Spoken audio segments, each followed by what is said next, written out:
أكبر نقطة ضعف عند الإنسان من وجهة نظري. البني آدم طبعا عنده نقاط ضعف كتير جدا، ولكن أكبر نقطة ضعف من رؤيتي الشخصية هي الخوف من التغيير. عارفين قصة الضفدعة؟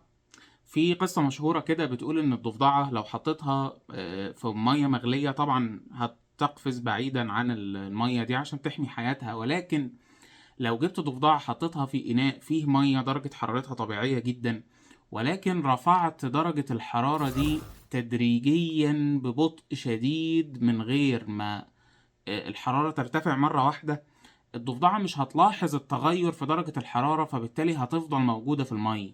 لو عملت كده تدريجيا لحد ما المية توصل لدرجة الغليان، الضفدعة هتموت ومش هتقفز ومش هتفكر تقفز برا المية لأنها مش حاسة أصلا بالتغيير اللي بيحصل. البني آدم الخايف من التغيير بيحصل له كده بالظبط.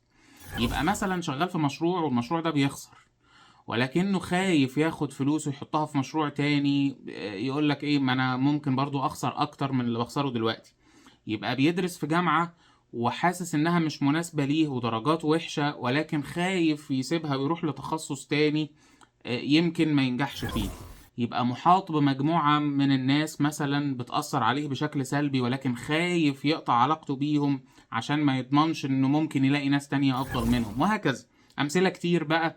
ولكن الخلاصة ان الموضوع ده بيقتل الشغف عند البني ادم وبيقتل كل فرصه في النجاح.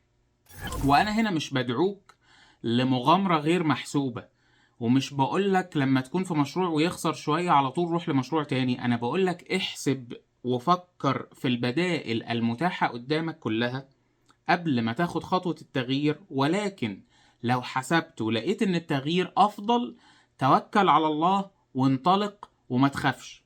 لانك لو عايز تحقق نتائج انت ما حققتهاش قبل كده، لازم تعمل حاجات انت ما عملتهاش قبل كده.